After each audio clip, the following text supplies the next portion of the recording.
अस्सलाम वालेकुम एवरीवन। उम्मीद है आप सब खैरियत से होंगे। Welcome to the post market session. आज के सेशन में हमारे साथ सीईओ के सिक्योरिटीज अली नवाज साहब मौजूद हैं। अस्सलाम वालेकुम अली भाई। इस्लाम, थैंक यू। अली भाई, मार्केट का सेंटिमेंट पिछले काफी दिनों से थोड़ा सा नेगेटिव था due to geopolitical tensions. आज हमने देखा कि मार्केट ने इंट्राडे में एक लो डिफाइन करा, जहां पे एक टाइम पे मार्केट 1000 पॉइंट्स माइनस थी। फिर वहां से हमने टुवर्ड्स एंड अच्छी रिकवरी आती हुई देखी। Market closed with N upside of 800 points eventually. तो आज की परफॉर्मेंस की वजह से आपको क्या व्यू है? जी बिल्कुल, देखिए मेरा ख्याल तो ये है कि मार्केट में ज्यादा इम्पैक्ट लास्ट फ्यू डेज से कॉर्पोरेट रिजल्ट का है। जो हमने देखा, जब फ्राइडे को रिजल्ट्स काफी अच्छे अनाउंस हुए थे तो मार्केट ने बहुत अच्छी रिकवरी भी दी थी। और फिर कल और परसों जो है वो रिजल्ट्स थोड़े से डिसअपॉइंट किए थे। सॉरी, कल वाले दिन जो है वो रिजल्ट्स थोड़े से डिसअपॉइंट किए थे, तो इसकी वजह से फिर हमने जो है वो एक डाउन साइड भी देखी। बट आज दिन स्टार्ट हुआ, डीजी खान ने एक बहुत अच्छा रिजल्ट अनाउंस किया, चराट ने बहुत अच्छा रिजल्ट अनाउंस किया। तो उस पर मार्केट में मोमेंटम खासतौर पे कुछ सेक्टर्स में पॉजिटिव रहा। और फिर टुवर्ड्स डे एंड जब आदमजी और अस्करी और बाकी अच्छे रिजल्ट्स आए, तो उसके बाद जो है वो मार्केट ने एक अच्छी जो है वो रिकवरी पोस्ट की। बिल्कुल। आपने काफी अच्छा कवर करा। I guess today's activity was mainly led by in terms of points, was mainly led by commercial banks, जिसमें अस्करी बैंक की अनाउंसमेंट के बाद हमने पूरे बैंकिंग सेक्टर का सेंटीमेंट थोड़ा बेहतर होता हुआ देखा। तो गोइंग फॉरवर्ड बैंक्स के बारे से आपको क्या व्यू बन रहा देखिए, बैंक्स की अर्निंग्स डेफिनेटली सरप्राइज कर रही हैं। जितना बड़ा डिक्लाइन हम एक्सपेक्ट कर रहे थे, उतना बड़ा आया नहीं है। मार्केट में आई थिंक परसेप्शन ये था कि जब 22 से 12 इंटरेस्ट रेट्स होंगे तो शायद अर्निंग्स भी साथ साथ आधी हो जाएंगी, बट हमने कुछ बैंक्स में तो अर्निंग्स की ग्रोथ देखी। यूबीएल बैंक में हमने देखा कि अर्निंग्स जो है वो जो अर्निंग्स 22 रुपए पर आती थी, 22% इंटरेस्ट रेट्स पर आती थी, 12% तो उससे भी ज्यादा आई हैं अर्निंग्स। ठीक है, कुछ बैंकों में वन ऑफ फैक्टर थे, बट कुछ की कोर अर्निंग्स भी काफी अच्छी आई है। हमने मीजान के रिजल्ट को बहुत अच्छा देखा, अस्करी बैंक के रिजल्ट को बहुत अच्छा देखा, बैंक अल फलाह के रिजल्ट को बहुत अच्छा देखा। तो आई थिंक रिजल्ट्स तो काफी जो है वो सॉलिड आ रहे हैं बैंकिंग सेक्टर के भी। और आगे भी एक्सपेक्टेशंस इसी पर बिल्डअप हो रही है कि आगे भी बैंक्स जो है वो अपने डिविडेंड्स जो है वो कंटिन्यू करेंगे, जो क्वार्टरली पे आउट करते हैं। आई थिंक यही वजह बनी कि बैंकिंग सेक्टर में काफी अच्छा इंटरेस्ट हम देख रहे हैं। है? बिल्कुल। सेक्टर वाइज इसके बाद अगर हम बात करें तो oil and gas sector contributed the most towards index. काफी अच्छी परफॉर्मेंस हमने देखी, खासतौर पे सुई सुई कंपनीज में। सुई नॉर्थ सुई south both closed on positive note. फिर टुवर्ड्स दी एंड हमने oil and gas exploration sector, जो कि काफी दिनों से स्ट्रगल कर रहा था, उसमें भी अच्छी रिकवरी बनती हुई देखी। मारी लेड दी ईएनपी सेक्टर ओवरऑल। तो क्या व्यू बन रहा है आपका? कल सुई नॉर्थ का रिजल्ट था, वो काफी बेहतर था। उस पर क्या व्यू है आपका? और overall oil and gas sector आपको आगे कैसा लगा? जी बिल्कुल, देखिए ईएनपी सेक्टर थोड़ा सा कंसोलिडेट हो रहा है। हमने आज देखा पीपीएल ने एक अनाउंसमेंट दी, डिविडेंड जो है वो कम था। हाउएवर वही वाली बात कि अभी रेकोडिक में दे आर वेरी अनसर्टन कि अभी उनको कितने पैसे इन्वेस्ट करने होंगे, वेदर वो स्टेक बेच रहे हैं नहीं बेच रहे हैं। अगर वो नहीं बेचेंगे तो उनको सिग्निफिकेंटली इन्वेस्टमेंट करनी पड़ेगी। आज फिर हमने कई न्यूज फ्लो में भी देखा कि इसका फाइनेंशियल क्लोज होने वाला है रेकोडिक के प्रोजेक्ट का, तो उस पर काम काफी तेजी से हो रहा है। इसमें एक सर्कुलर डेट का की डिसबर्समेंट मई के महीने के अंदर होती है, तो वो एक सेक्टर के लिए ट्रिगर बनेगी। फिर रेकोडिक के हवाले से जो है वो हमने काफी टाइम से कोई खबर नहीं सुनी, बट सऊदीया कंटिन्यूसली जो है वो निगोशिएट कर रहा है इस डील को। आई थिंक उस फ्रंट पे भी काम हो रहा है। तो ओवरऑल आई थिंक थोड़ा सा ईएनपी सेक्टर, मारी का रिजल्ट हमने काफी अच्छा देखा, फिर सुई नॉर्थ का काफी अच्छा डिविडेंड देखा।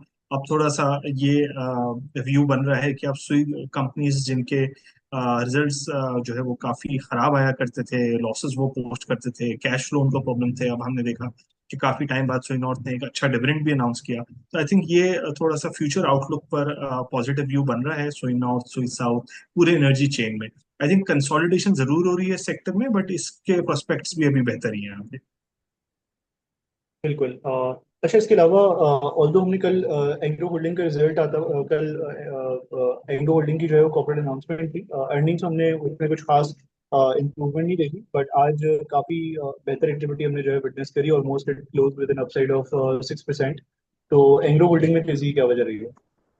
देखिए, एंग्रो होल्डिंग में हमने देखा काफी ज्यादा करेक्शन आ गई है। कुछ 250 रुपए का ट्रेड करते थे कुछ 2 महीने पहले, और अब इसकी प्राइस जो है वो 160 रुपए तक आ गई थी।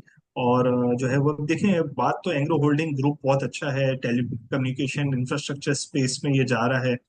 मोबाइल टावर की एक बहुत बड़ा नेटवर्क इनका हो गया है। तो वैसे तो आप एज अ बिजनेस सेगमेंट या as a future growth segment देखें तो काफी अच्छा है, ग्रुप अभी भी स्ट्रांग है। होल्डिंग्स ठीक है, एग्रो फर्टिलाइजर का एक क्वार्टर खराब किया है, बट ओवरऑल जो है वो जिन जिन सेगमेंट्स में ये है उन सब वो सारे सेगमेंट स्ट्रांग है। तो आई थिंक एक करेक्शन ली और शायद इसी रिजल्ट्स की वजह से एक बीटिंग ली थी स्टॉक ने। अब वो रिजल्ट आ गया है और अब इन्वेस्टर्स आई थिंक इसको थोड़ा सा मीडियम टर्म पर्सपेक्टिव से देख रहे हैं, और उसी के हवाले से फिर हमने आज बाइंग आते हैं। बिल्कुल। Towards the end of this week, we are expecting CPI number for the month of April. तो CPI के हवाले से क्या एक्सपेक्टेशंस हैं? फिर ऑब्वियसली CPI के नंबर के बाद एक एक अहम ऑब्वियसली मॉनेटरी पॉलिसी मीटिंग भी है, तो what are your expectations regarding rate cuts? जी, सीपीआई का नंबर जो फ्राइडे को प्रॉब्ली रिलीज होगा वो 1% से भी बिलो एक्सपेक्ट कर रहे हैं। आई थिंक ये 60 ईयर्स का लो होगा। मार्केट एक्सपेक्टेशंस तो 0.2 से 0.5% की है। और और जो है वो मॉनेटरी पॉलिसी में भी हम ये एक्सपेक्ट कर रहे हैं कि प्रोबेबली स्पेस डेफिनेटली है 50 to 100 बिप्स कट करने की। हाउएवर सामने बजट भी है और आईएमएफ बजट भी फाइनलाइज कर रहा है पाकिस्तान अथॉरिटीज के साथ मिलकर। और क्या उसका इन्फ्लेशनरी इम्पैक्ट आएगा ये अभी एनालाइज करना थोड़ा सा मुश्किल है। और हो सकता है कि मार्केट में थोड़ा सा जो है वो ये कंसर्न हो कि पता नहीं स्टेट बैंक जो है वो करे या नहीं करे इस बार। बट इन्फ्लेशन ट्रेजेक्टरी जो है वो डाउनवर्ड ही लग रही है, आई थिंक सिंगल डिजिट में ही रहेगा। अगर इस बार स्टेट बैंक नहीं भी करता तो अगली बार जो है वो थोड़ा सा बजट के बाद क्लैरिटी ज्यादा हो जाएगी, और फिर हो सकता है कि इस बार जो 50 और 100 बिप्स की एक्सपेक्टेशंस है हो सकता है वो second half of the year में 200 बिप्स भी कट कर दे ग्रेजुअली। तो आई थिंक जो है वो इस बार हम एक्सपेक्ट कर रहे हैं कि शायद 50 बिप्स हो जाए। बट अगर नहीं भी होता तो it does not alter our expectations.